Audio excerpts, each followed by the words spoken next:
Hornet.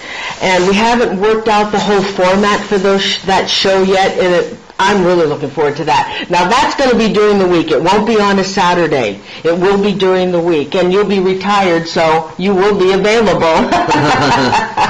So I'm really looking forward to that, because with David being a psychic, who knows who's going to join the show with us that night, huh? You never know. Yeah. Okay, so tonight we also have a guest. And it's Robyne Marie, who is a medium psychic, and she's a remote viewer. And so we've got a lot we're going to talk about. Now, David can only stay with us for about an hour tonight. He did agree to be my co-host for a while, but even though it's only an hour, I wanted you all to get to meet him and talk a little bit about David, so you'll get... I guess we're ready for Robyne then. Shall we bring... Okay, so how you doing, Robyne? Oh, great. Just great. And thank you for being our guest tonight. Do you want to tell, there may be some viewers that don't know you, so you want to tell them about yourself, please? Certainly. I'm Robyne Marie. I am the MTV medium at the moment. I have a series running on there called Moving In. I have various books that I've released. I have... movies that I have just recently done, Ghosts of Fire this year, and another one coming out later in the fall. And I've been doing this since I was 4 years old, so I've certainly been out there in the field. And so tell me about this. How long have you been doing this? Since I was 4 years old. Since you were 4? So, yes. And I've been doing readings since I was 5. Oh, no. That's amazing. Yes. Really? So what did your mother say about all this? Oh, my family greatly encouraged it. So what happened when you saw somebody? What happened? You just started telling them things about themselves? Like if a family member came over? Actually, it was someone who had killed themselves in the house that we owned. And that was the first time that I discovered that I was a clairvoyant. When I let my grandmother know about that, she said that she knew that I had these gifts. And then all of the family began talking about it, and they said that it goes all the way back to birth, that they knew that there was something different, and that I was seeing and hearing things. Are you the only one in the family that can do that? No, almost everybody has some form of an ability, whether it comes through the dream state or it's high intuition. Everybody has some connection. Wow. So, did you ever get scared as a child? Not ever. Really? Not ever. Because I think it happening at such an early age, it was just another part of my life. The spirits that were there were just like my family. So, I just grew into it. And because they encouraged it, and this was just enhanced, even though we were brought up as Roman Catholic, it was just very accepted. And, I have a strong Italian background, and they recognize this, and strega is used. Strega is sometimes someone that's assigned in the family to watch over everybody and do natural healing. Robyne, may I go over again your psychic tools, specifically what type of clairs do you normally work with? Well, it's mostly my own abilities, and this comes through dream state as well as awake. Remote viewing is very strong for me. For cognitive dreams is very intense. As far as physical tools that I use, often crystals. Of course, I do tarot cards, palmistry, numerology, and all of that. That's interesting. You have an interesting array of tools you use. A lot of competent, psychics do know a varied amount of ways to enter the spirit world, and I think that's wonderful. When you do the remote viewing, may I ask, do you get like a visual picture in your mind or a feeling or something? It's very much like sitting and watching a full movie play in front of you. That's I amazing. smell, taste, touch, feel. I use all of my senses. Quite often when there's cold cases and such that I work on in police cases, these are things that are unsettled. And so the perpetrator sometimes through trans-channeling comes into me, and I'm able to walk in their steps. So it's not a comfortable thing, but I feel it's an important thing that comes my way for some reason, and I like to share it. What are you seeing tonight? Anything? Yeah, you know, I just wanted to tell you, back when I did see you live, and I think Nancy and some other ladies were sitting around you at the time, there was a female spirit walking through, and she was in an astral body. She's still there tonight, so I did see her 2 times go through. Really? I thought at the time she was attached to one of the ladies at the table, and she may as well be, but she's still there hanging out with you, apparently. Do you know who she is? I'm trying to remember back who she told me she was at that time. Now, astral. Now, I just saw the movie Insidious, where the little boy does that out-of-body, and then he travels, but he couldn't get back into his body. Is that what she's doing? No, she's actually deceased. She's on the other side. Oh, okay.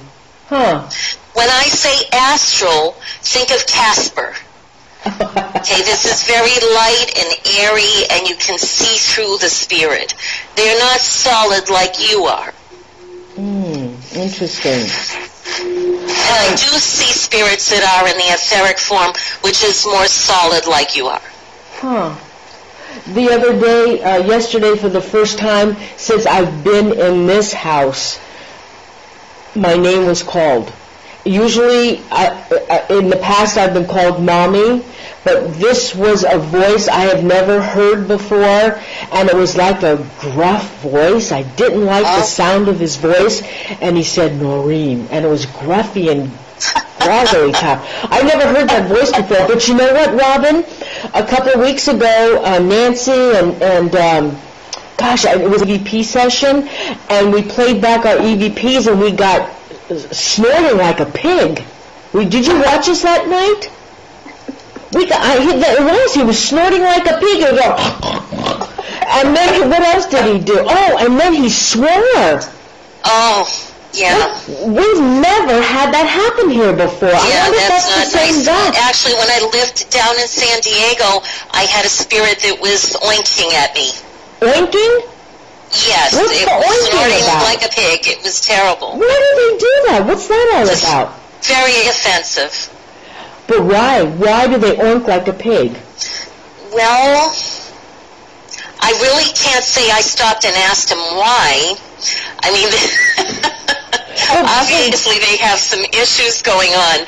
So why do they have to swear? I mean, that's the first time we got swearing also that night. And we were talking about, we were picking up a spirit, like possibly from the 50s. Nancy was actually describing him. Wearing a white shirt, he had the cigarettes in his pocket, and we were talking about cigarettes. Now, I don't know if he was offended by that, but he did say S-H-I-T, and we picked that up on our recorder. Why do they swear? I've never heard a spirit swear before. Well, I'll tell you, I am a behavioral psychologist, so I do try to look at this very logically. Every one of us have a very different personality. I'm sure David's going to agree with me on this. I agree. We all take that to the other side. That's right. Yes, I agree. I've encountered many spirits, light and dark. Just, somebody dies and either they cross over to the light or they stay grounded here as a ghost for whatever reason. I've encountered all types of personalities, and including one that was kind of like a comedian. You've been snorted at. I've been mooned. I did a reading with this person. At a certain point in the reading was turning around and bending over and facing his moon right at me. So I asked the person receiving the reading, what was that all about? And he said, she mentioned to her Uncle Harry that when he went to the mailbox to check the mail as by the highway, he just loved to moon cars that passed by, and he was showing it to me in the reading as a validation. I love it.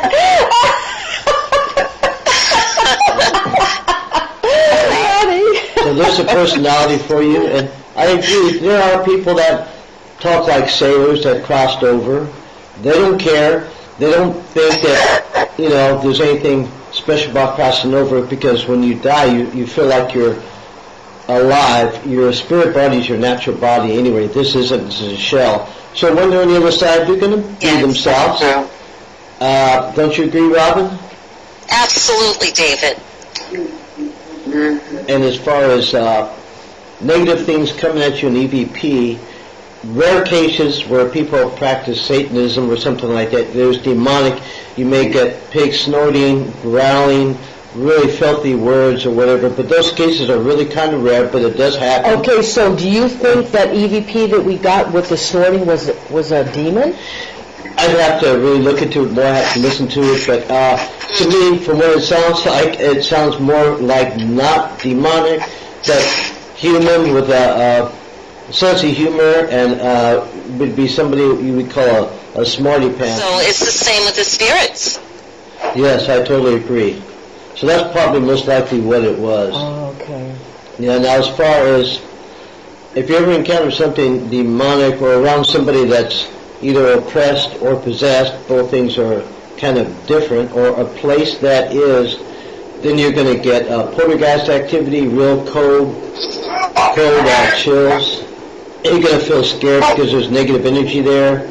You might be hit, scratched, or pushed, and hear a lot of really nasty swear words. But then again, those types of encounters are very rare. Most likely, the most negative encounters that, in my opinion, that people get are if somebody was a jerk in life here, or a serial killer, or something like that. When they cross over, they're not going to really be a friendly spirit. Does that make sense, Robin? Absolutely. So do you believe that there really are demonic spirits? Oh, most definitely. I call them inhuman spirits. Some people call them angels, demons, devils, or whatever you want to call it, whatever your belief system entails.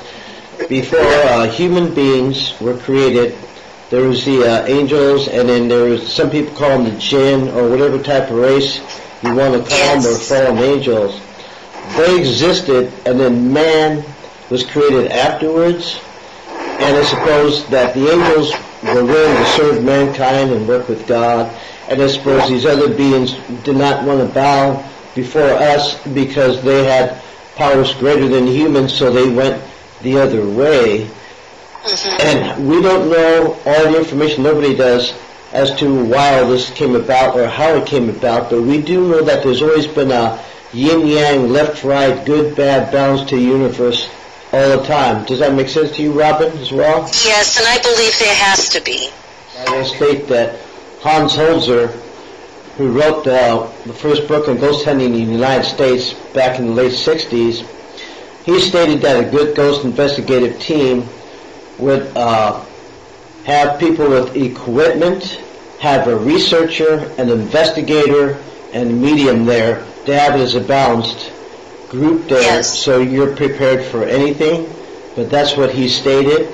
But I believe all the components. Right. But some groups don't use a medium or don't do this or do that. And for whatever reason it is, it's perhaps because they have a specific goal they want to achieve in their way. So I respect everybody's way of doing it.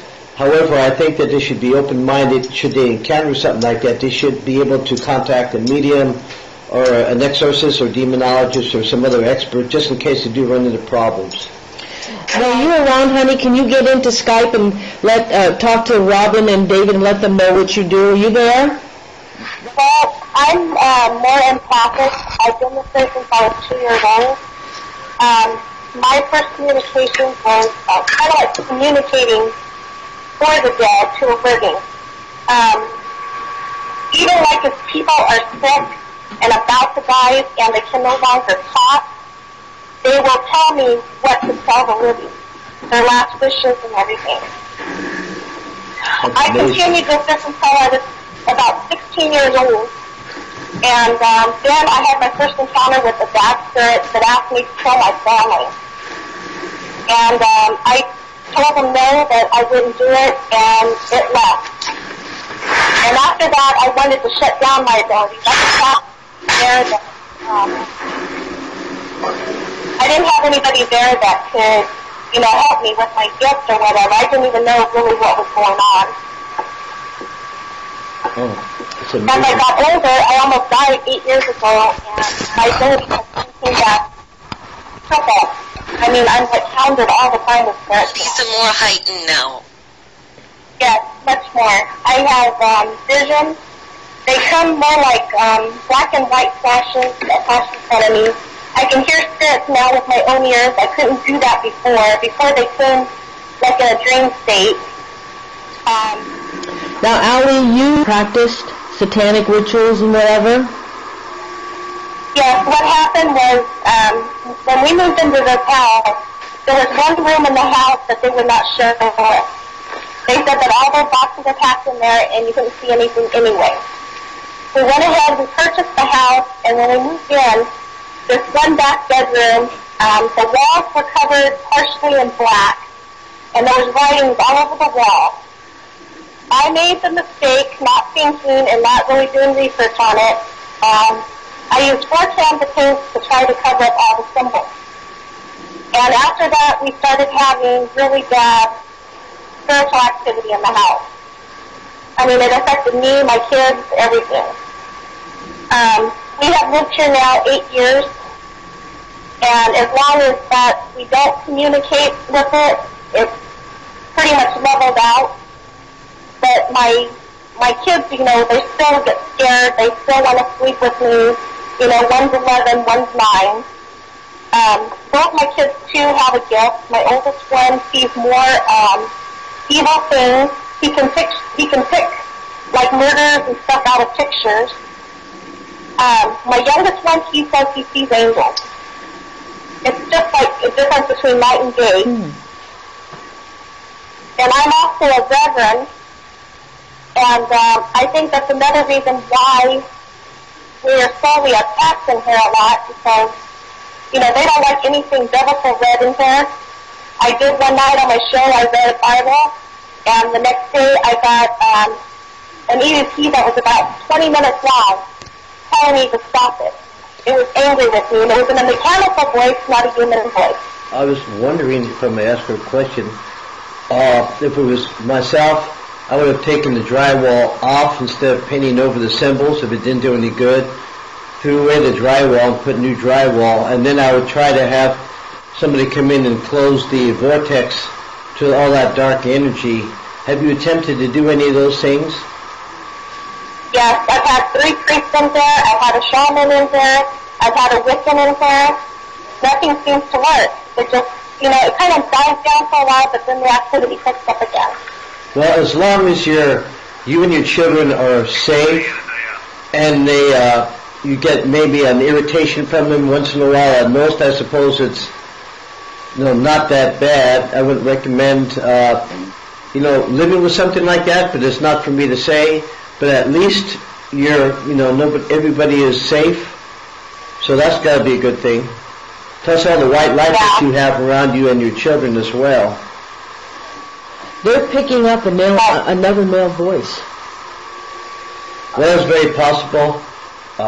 On a couple of radio shows I've done, some EVP came in as we were speaking, and I'm sure the Skype experiments and whatever format they can get in if electronics is used, and it's a recording media, so I wouldn't doubt that they would be getting something, especially since we're speaking with them. I have about 8 here tonight, so I will let you hear from it. Oh, Robin, do you want to hear those and help us figure out what's going on? Yes, I'll see if I get a visual from it. Okay, do you want to play some of those, Allie? Yeah, I'll play the one that I posted on Facebook, see if you guys can hear it. Do you hear that? Is that a growl? Yeah, sounds like it.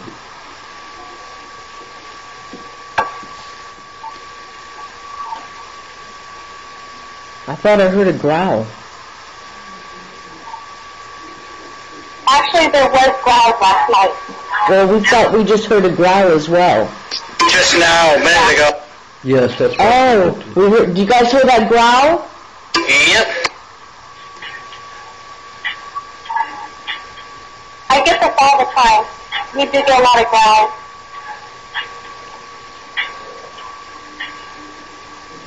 Do I want to hear it again, or? Yes, please. Okay. Oh my God. I heard it the first Did time. you?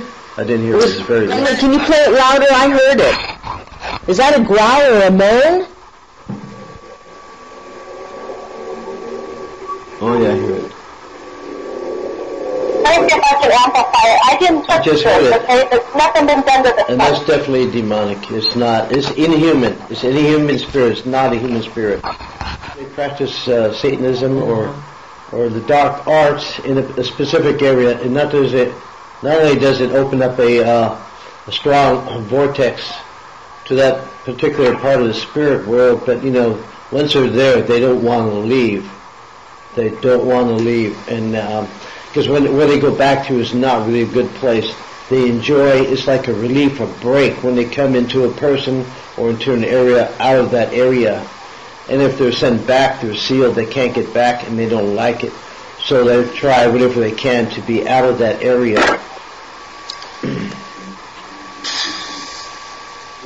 Our race, of course, they do everything they can. And if they are not totally possessing a person, but messing with them, which they call oppression, that's not a good thing either. And lots of negative things result from that in a person's life. Now, Nancy heard a laugh. Nancy, you heard a laugh? Nancy heard a laugh come through real time, then the growl. Now, Richard, did you hear the laugh with your headphones? No, once again. Oh, it's delayed. Okay, I had an investigator that was going to come into their home this summer, and I had told the spirits about it. Listen to this one I got. It actually yells at me because it doesn't want them in here.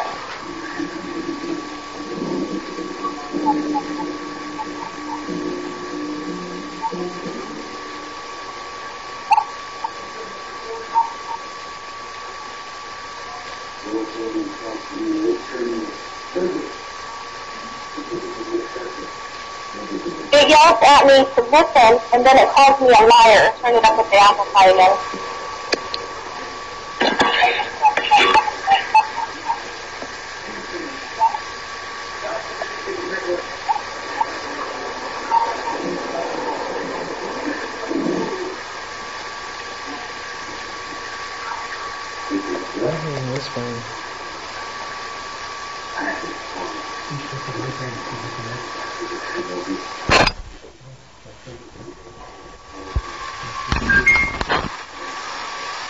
It's coming from her and we can't hear it. I wonder if it would be better if I called you on my phone and we play them through the phone and you put it up to your computer.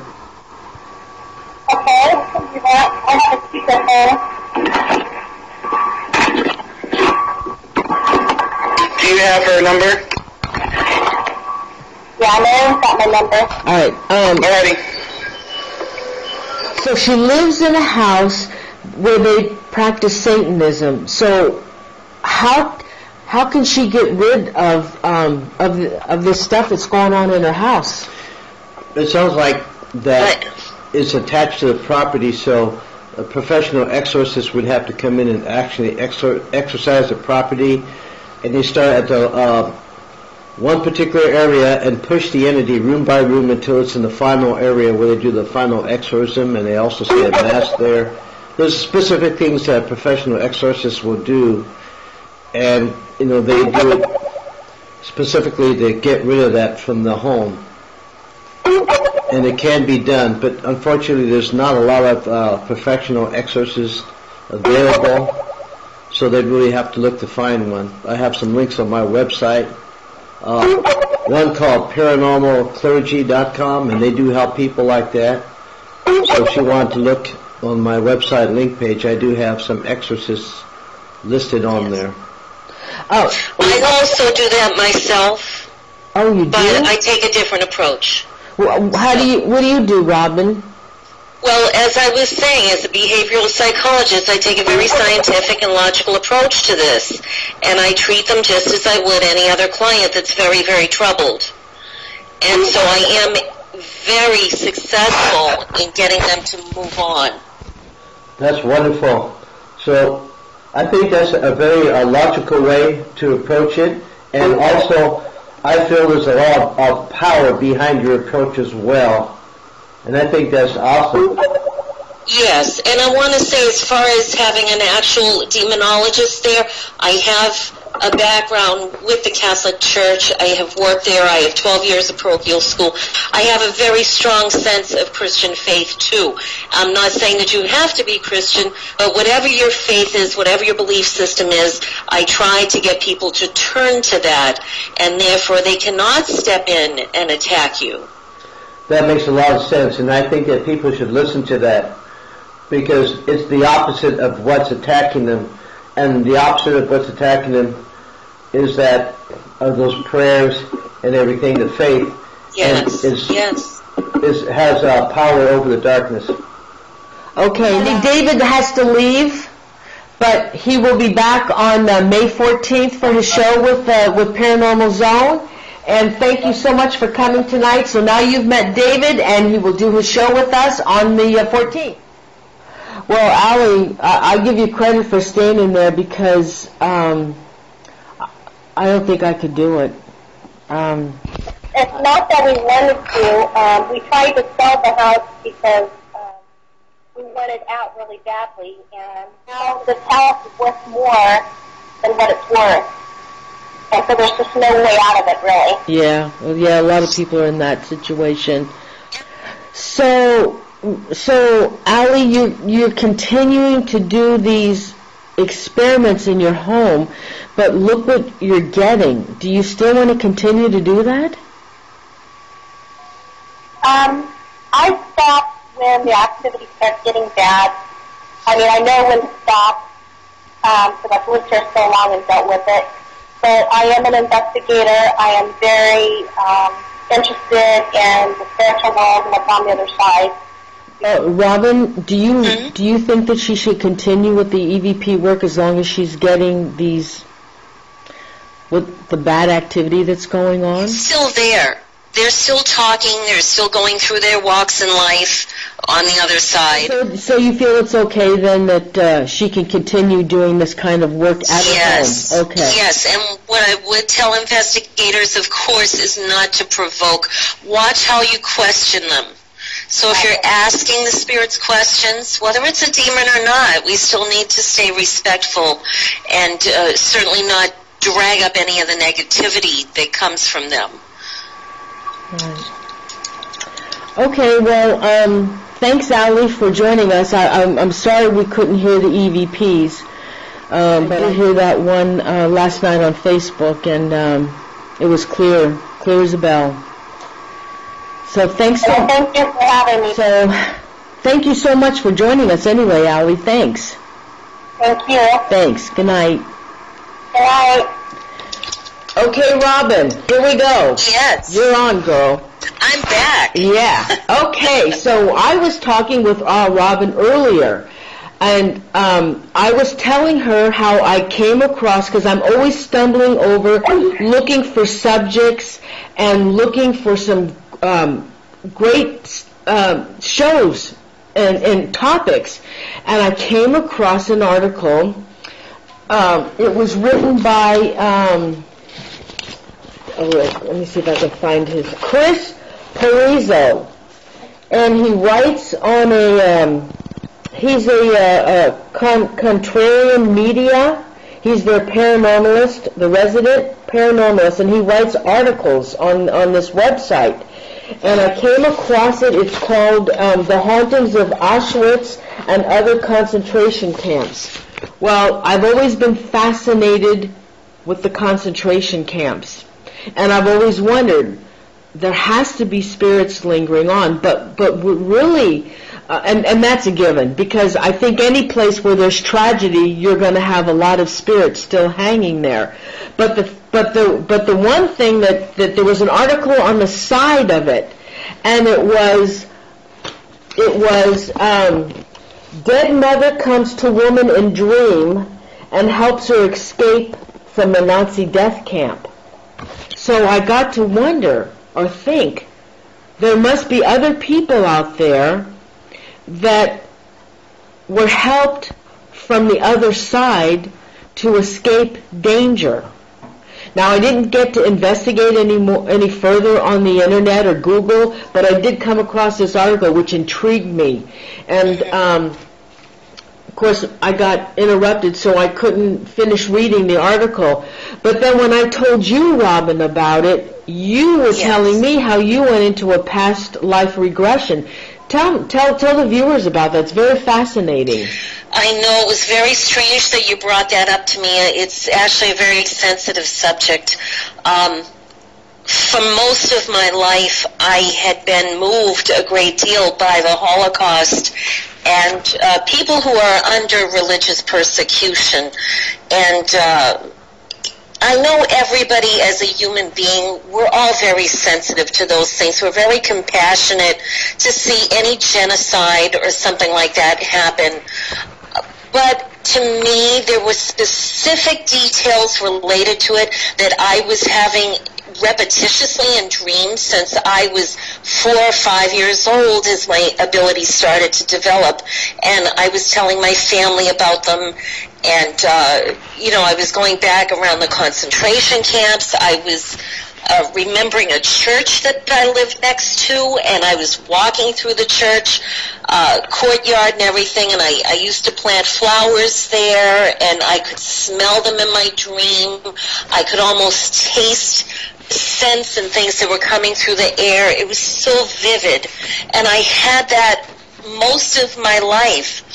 Of course, when, in the movies, when we have Schindler's List and things like that came out, I was very traumatized watching that, and I studied German. It's almost as if I remembered it.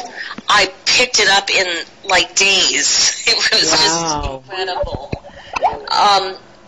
I kept coming back to the German thing, and again, feeling very troubled as far as one side and the other, and feeling very chased, and feeling almost a fear of being wrongly accused of something. That's another thing that really sticks with me. I can't seem to move on from that. So I was looking into going into past life regression, and was very afraid to ask specifically about my life associated with Germany or with the Jews in particular, because I was afraid I may have been on the wrong side. And I'm not sure if I remembered that it would be anything that I'd be able to live with in this lifetime. There's a very good reason, for whatever reason it is, that we don't remember our past lifetimes. I don't think we should. Really? I think on a spiritual level, the lessons that we learn and all of that we do carry with us, and I think that's enough. I think the conscious side of it, our day-to-day life that we have had before, I think it would hinder a lot of things. I mean, if you found out you were Lizzie Borden and you were an axe murderer, how would you feel? How would you deal with that today? So I was very afraid that I was part of the Third Reich or something even worse. I just didn't want to look. But one day I was up in Salem, and I do a lot of work there. And I walked into my favorite shop called Hex, and a lot of you out there might know of Lori Bruno. She's an exceptionally good reader. She's a high priestess, Strega witch, which is, a very positive thing. This is white witchcraft. She walked up to me, and she took me by the arm, and she looked directly into my eyes. She said, "You do realize you were from World War II?" And it just really caught me off guard, because, like I said, I really didn't want to know too much about it. She said, "Don't worry." She said, "You weren't on the wrong side." And it's almost as if she was reading my thoughts before I even got to say anything. She said, "You were killed." She said, "You were shot." Oh. She said, you were Catholic. Really? And it's very funny, because I've been very close to the Catholic Church in this lifetime. And, of course, raised as such. And she said that, you were a Christian. She said, but you hid a Jew in your home. and that they found them. Oh my God. And so I was falsely accused of being a Jew, which of course we know factually happened to many people. Yes. Just associating with them or being friends with them, they just assumed you were too, and you went down with them. So they shot and killed me. They told me that I was a man, which was consistent with other readings I had had, past life regressions, because they told me I've always been a male until this lifetime. No kidding. But now, so with this past life regression that you did, you only helped one family of Jews? I may have kept doing it. I don't know. She brought me right to the moment of my death. So that much I know. Robyne, did you get a chance to look at Keddie at all? Yes. What did you come up with? Yeah. Well, now you're going to make me cry again, Norene. Oh. Well, that's okay. I'm sorry. Do I need to show you the video? I do have some video. Do you need to see that? I can play it for you. Show it to me, but I already found some things. Oh, okay. And it's very, very disturbing to me. Can I ask, honey, can you hold on for 1 second? Do you guys want to see a little bit of what we're talking about? I did a video at Keddie Resort where the murders took place. Donna Raymond was with me that day. And do you want to kind of see what it looks like? And then we're going to go in and Robyne, because I had asked Robyne to do remote viewing on this. Would you like to see a little bit of the video? Or do you want to just go? Do you? Yeah. Yes? That's what got here. This is the little gas station at Keddie Resort. And looks like it's for rent. Here's the surrounding area. Going right off Highway 70.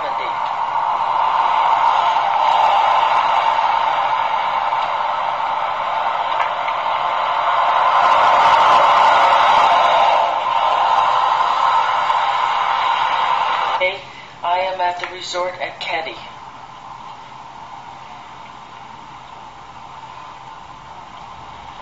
And this, I'm not quite sure what building this is, but they're supposed to turn it into a chapel. That's beautiful. And I don't know what this was either. I think this was like a dormitory.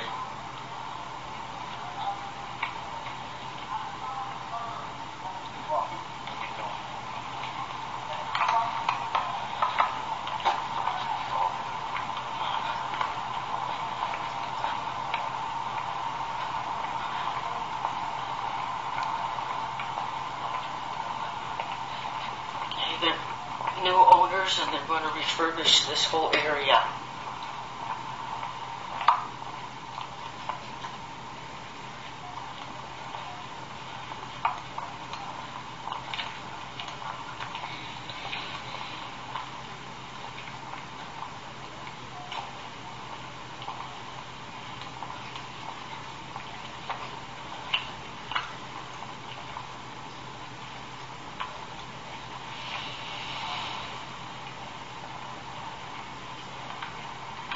Okay, Josh, can you give us your name and what you're doing here at Keddie? Sure, my name is Josh Hancock. I teach English at West Valley College in San Jose. I'm also a documentary filmmaker.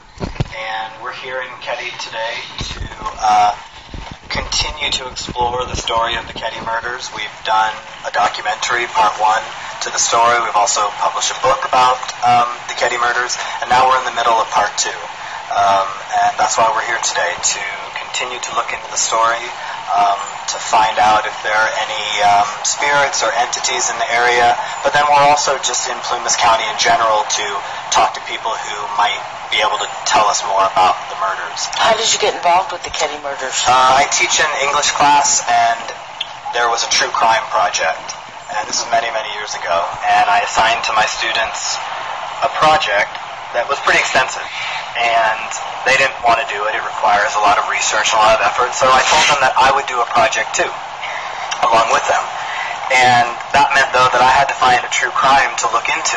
And I actually had a former student who went to Feather River College, which is the local community college here. And he told me, well, you should come up and look into the Keddie murders. I'd never heard of them before, and we did that. We made a short film that was just for my students, and then that snowballed from there, and I got in contact with the surviving family members, and they agreed to a full-blown documentary, and we've been exploring the case going on 7 or 8 years now. Any latest news on the murders? There's a lot of news. A lot of people have come forward in the past couple of years to tell what they know. That had never happened before. People pretty much kept silent about the murders, but now they're coming forward, and there are lots of different suspects that we have become aware of and that the sheriff's office here is aware of, and we're hoping that one day it'll lead to the solving of this crime. Are those suspects still alive? Some of them are, yes. And now, there was something that happened to you lately. Are you allowed to talk about that, or do you wish to talk about that? From the woman from YouTube? Oh, sure. Just that a lot of people associated with the case are very fearful. There's still a certain aura of fear about talking about the Keddie murders because they're unsolved. So in the years that we've been shooting the first documentary and now this one, we've had loads of people who will agree to be interviewed and then back out at the last minute. And they tend to back out when you reveal to them just how much you know about the case. And when certain names are mentioned, they tend to panic a bit and back out. And that's understandable. You know, it's an unsolved crime, and some of the suspects are still at large. The suspects are still at large. So it's understandable. But even though it's been over 25 years, there is a certain level of uneasiness about this story for a lot of people. Now, are these suspects locals? Some are. Some are. Yeah, some are. And so now down here is where cabin 28 used to be. It's if you could see that, it's where the gas station. What is that? The garbage can. That's right. Okay, that's where cabin 28 used to be. Yeah. So. It's over here. This is over here. Oh, where? Overmore? Sorry. Oh, no, that's okay. This is, you see the foundation off of the pieces? Oh, okay. All right. And we were really close. That's what we're going to do. That's right. Yeah, is it to the, maybe a little bit to the right of that brush? This tree was in her front yard. Okay, Okay, so, all right, so where is it? Right down in, probably right where, see where that little bush is coming Right. Isn't pretty much where that overgrowth, you know, kind of right there. Okay, to the right or to the left, or in the middle? Kind of in the middle. Right. In the middle over Two there? trees. Oh, really? So it was a small cabin then, huh? Mm-hmm. Okay. Now, Sheila, come here, honey. Can I have you? Okay. Okay, can you introduce yourself, please? Hi, I'm Sheila. One of the members of the cabin 28 murders. You're the daughter. I'm the daughter, yes. And do you want to say anything or say anything? No, not at this time. I mean, I'm still... Okay. All right. Thank you. Anything else from seeing that, Robin? No, nothing else in particular right there. But I did go and I looked at some photos and everything of the cases tonight. And I even looked at the police sketches Yes. of the perpetrators. Oh, did you find those 2 sketches? It was hard, but Yeah. I did find them on YouTube. Wow. I stopped right there because then it really bothered me. And going into remote viewing, I was able to go into the perpetrator. And I was walking with him when he went up to this cabin. And it was very disturbing because I was there and him knocking on the door, and I knew that he had another man beside him. So what I'm going to tell you now tonight, I said 2 months ago or 3 months back, and I had no knowledge of this at all. Tonight, when I saw the pictures of the perpetrators, or the alleged ones, I'll say, since this is an unsolved murder, it was exactly as I described it to you, that he had a mustache, the way his face was, he was Caucasian, he had another person, another male with him, and they had another sketch, and the sketch was of someone with longer hair, not long hair, but past shoulder length just a bit. And it really made me feel unglued because that's what I was seeing through remote viewing. So those two sketches, were they right on then? It's exactly as I saw both of them. So if they were looking at those two people, or they have anybody that they pulled in that's remotely close to that, they are it. Was there a third person involved? There's other people around, so it's hard to say if somebody was working with them. I would say that there was either another, maybe a teenager that was along with them, or even a girl. And it's hard, even when I'm reading my cards and such, and if any psychics out there, mediums or anything that do readings, sometimes the gender crosses, because if it's a teen, it's someone that's maybe a little weaker, a little softer, so it could have been a girl. Are these two people still alive? Oh yes, I believe so. What was the purpose of them taking the youngest girl? And I can't remember her name. Sheila's the oldest daughter, but she wasn't there that night because she was sleeping next door at a neighbor's house. Why nobody heard what went on, nobody can figure out, because it was only 15 feet away to the nearest cabin. But nobody heard anything. That kind of disturbs me, because as I'm saying, if in fact there is a third person that was working directly with them, was it her? It was a horrific crime. Yes. You know, and I had no details on it till tonight. Really, they don't have answers now. But I saw them taking a girl to the woods. And this is long after the fact. It didn't happen immediately. No. Go ahead. Because I know what happened. Go ahead. Yeah, and I couldn't find the details tonight of what happened to each person other than the knifing and, you know, the slitting of throats or whatever happened within the cabin itself. But this female was taken off of the premises. She was taken into the woods, and I see her spread eagle tied to two trees. And they tortured her for a very, very long time. I can't understand why they did that, Robin, because she was the youngest daughter. They didn't find her for 3 years later, and her head was not attached to her body. They found her in the woods by the river, or by water, a creek or something like that. And now the daughter seems to think that they were after the mother for sex. The mother used to hang out.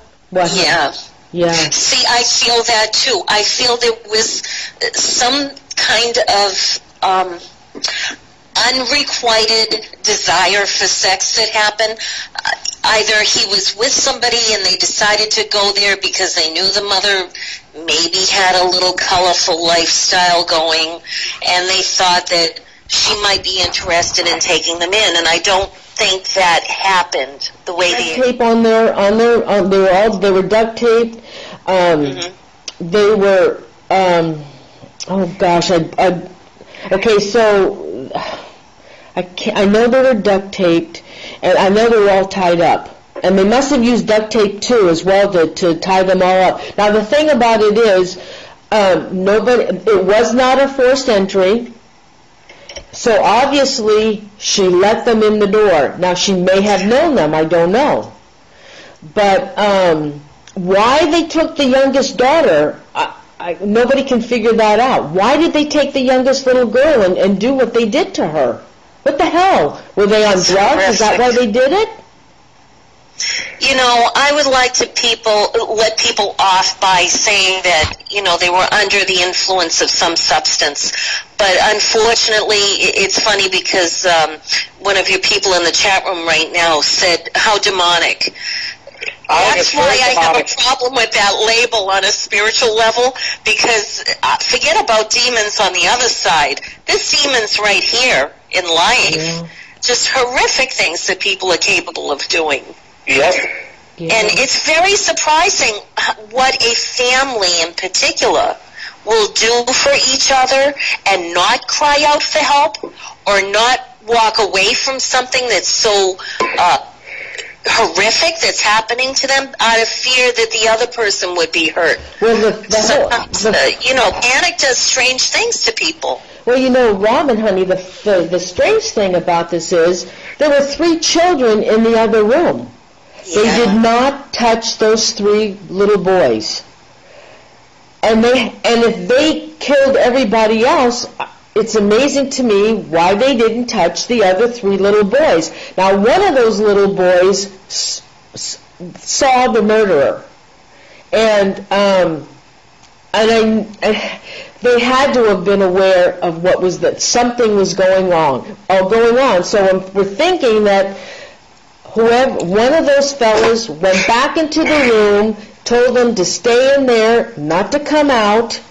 And they do say that the oldest one who was visiting the family that night, and there's 2 little brothers. They were pretty young.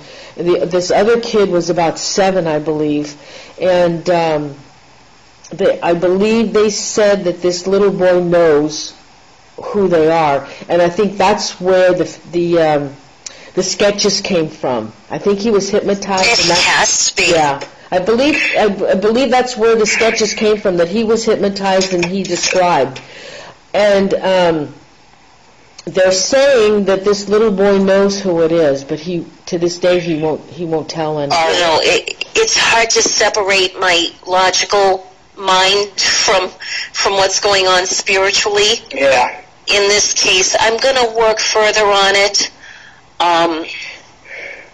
It was just very traumatizing for me to see their faces, and that's what I saw 3 months ago. Doing the readings on this, I felt as though they were familiar, and I'm not saying that she had a relationship or anything with them, but I think they knew her, they knew of her, they may have passed each other before, and I really feel as though she didn't allow him to do what he wanted. He was interested in more, and she didn't let it go there. And it's been 30 years now. They've never been caught, and I believe that the town wants to erase all memory of what happened. That little resort has been purchased by a new owner. He wants nothing to do with the murders. He was going to erect a memorial for Cabin 28. Instead, they tore it down, and they have done nothing. They don't want any memory whatsoever. And I don't even know if they're working on it anymore. So they're still alive and in jail? I think so. That's what you just said. It's very likely. They have other things going on. I feel around them that there were drugs at that time, but I feel like the one perpetrator that has the mustache, the one that went up to the house, knocked on the door.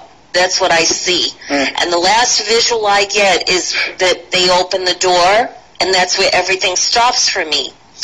Then I'm out in the woods with the young girl, and when they tie her up, and unfortunately I see everything they're doing to her, and it's just so horrible. Oh my God. These are very much sexual deviants. So Robin, did they do it that night, or did they wait for a couple of days? No, you know what? I do feel like a lot of time passed. So, Robin, they didn't do it that night? Where did they keep her? Yeah, no, I don't know. I can only tell you how I see it. Think of a movie, and when they edit out something and it goes right to the next scene, I go from the porch when they open the door, and then they show me them tying her up. And it's the whole entire act of them putting her up on these trees. Her hands are tied up in the air, and her 2 legs are parted and tied to the trees as well. So she has all 4 limbs tied up. Oh, my God. I mean, they're literally splitting her apart. Oh, my God. So now, the son, the oldest son, and his friend, were they there from the beginning, or did they walk in on this, and that's why they were killed?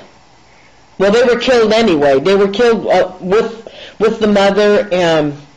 So did they walk in on this, or were they already there and she opened up the door? I feel like there were several people in the room. Yeah. As she opened the door. Like everybody said, oh, who's at the door? Well, it's very natural. You know, they would all walk over just to be nosy and see who's there. It's a natural thing. And they had already seen them. And I'm not saying they were in the room as they started doing things to the mother. They may have gone to the other room and then returned back, knowing that she was in trouble. So then what may have, well, the brother, the oldest brother, was out that night, and he had a friend with him. Now, Sheila's current husband, Sheila's current husband was not her first husband. They were boyfriend and girlfriend when she was 16 years old. And they broke up, and she married somebody else. And they since have gotten together and married because they had a child together out of wedlock. And he was supposed to go with them that night, but he didn't go. And so there was only one friend with the son, and the son had hitchhiked home. And so they weren't clear as to whether the son and the friend walked in on them. Now, the house obviously had Tina. That was the little girl's name, Tina. I believe she was 12 years old. Oh, it was Tina, the two little boys, and another friend. Now, maybe when these people came to the door, she may have said, okay, kids, now go to bed. That could be also. Maybe that's why you're seeing a bunch of people. But the thing is, they don't know if the older son and the friend walked in on them, or if they already were in the house and she opened up the door. So, of course, we'll never know because nobody's alive, except for that one boy the one little boy that has some memory of this. Yeah. Okay, it's very interesting. This whole thing fascinates me. I'm not going to give up until I can get some answers for them. I have another question. This is Norene. Yes. She got a call. Did I ever mention to you about dead calls? Calls from the dead? No, but I believe in them very strongly. Okay, well, my sister got a call from the dead. It was a fellow she was married to, and he called her on the phone after he died and left her a message on her phone. Oh, my gosh. Yeah. Same. And what did he say? Well, I came home, and there was one message, so I hit the button, and I heard like this tunnel, really weird tunnel, and he said, and this is all he said, "It's me, Bob." And that's all he said, but it was like in a tunnel, a really strange tunnel. And that's all he said, because I had been thinking about him. And all he said, and he used to say that to me all the time, because we used to talk. And he'd say, "It's me, Bob." And that's all he said, "It's me, Bob." Mm-hmm. I'm turning over more cards and everything just to see where this would be going. He comes out next to something that is either legal or contracts or papers of some kind, official papers, that has not been settled. Right. He was killed. Yes. His ex-wife owed him money, and she doesn't want to pay the family that money. And so my ex-mother-in-law is suing her. Is he around me? He just came out in your cards. Oh, okay. Oh, yes. So I would say very much so. Very much so. I'm sure he comes back time and time again. the energy has to come through very, very strongly for them to call. I believe you very much. For him to come out here, too, I see it right here. So I'm validating what you're saying and who it is. And he's around these papers that are unsettled, the legal things. So that's troubling him. Does he have a son, too? No, he only had a daughter. Okay. Well, one of his wives had an abortion. Okay. There is his ex-wife. Yeah.